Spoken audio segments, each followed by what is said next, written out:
In the business news, we hear that President of the Barbados Economics Society, Shane Lowe, has acknowledged there will be some dislocation as a result of government's retrenchment exercise. But he says it is also a key part of government's ability to meet its targets to allow access to important additional financing. He made the comment during an interview with the Business Report.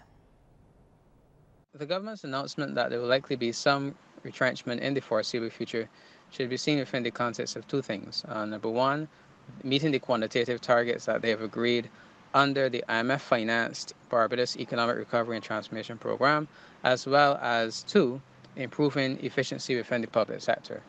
On the first point, the quantitative targets that have been set are quarterly targets, but they're assessed every 6 months.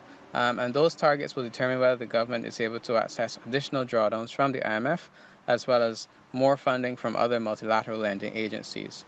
These cuts, therefore, are going to go some way in terms of meeting the targets for the primary balance, as well as ensuring that the government does not have to rely substantially on the central bank going forward to gain additional financing.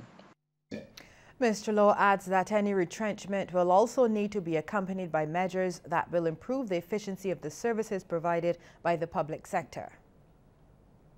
Labor requires both capital as well as technology to produce its output. And so if you reduce the actual labor in the public sector without improving the capital or the technology that those who remain work with, then there is a possibility that the quality or the quantity of the services provided could deteriorate.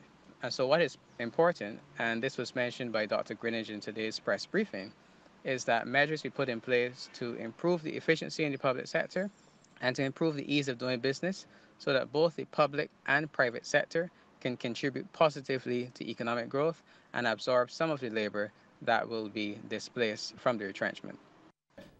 Locally based financial technology or fintech company BIT Incorporated is continuing to forge strategic partnerships as it seeks to expand the reach of its services globally. IBIS Management Associates Incorporated, a Curacao-based digital banking solutions and advisory service producer, has entered into an agreement with BIT. Commenting on that agreement, Chief Operating Officer of IBIS Management Associates, Effia Lewis, says their objective is to ensure that banks have access to BIT's blockchain protocol-based M-Money wallets. Now, BIT is currently working on digital currency pilots with the central banks of Curacao and St. Martin, as well as the Eastern Caribbean.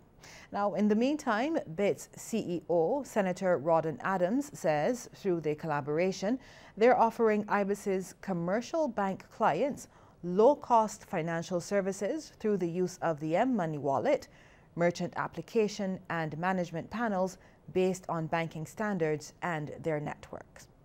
Well, let's take a look now at how stocks traded on selected exchanges across the region.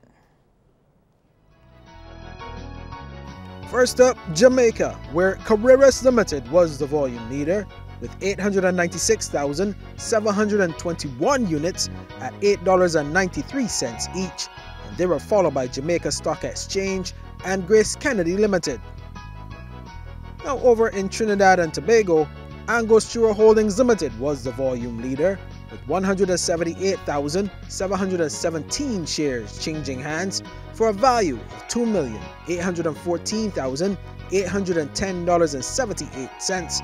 And they were followed by Scotiabank Trinidad and Tobago Limited and Republic Financial Holdings Limited. And in Barbados, Goddard Enterprises Limited was the sole security, trading 2,000 shares at $3.90 each. On the international business scene, tech giant Google says it is still considering the possibility of agreeing to a censored China search engine.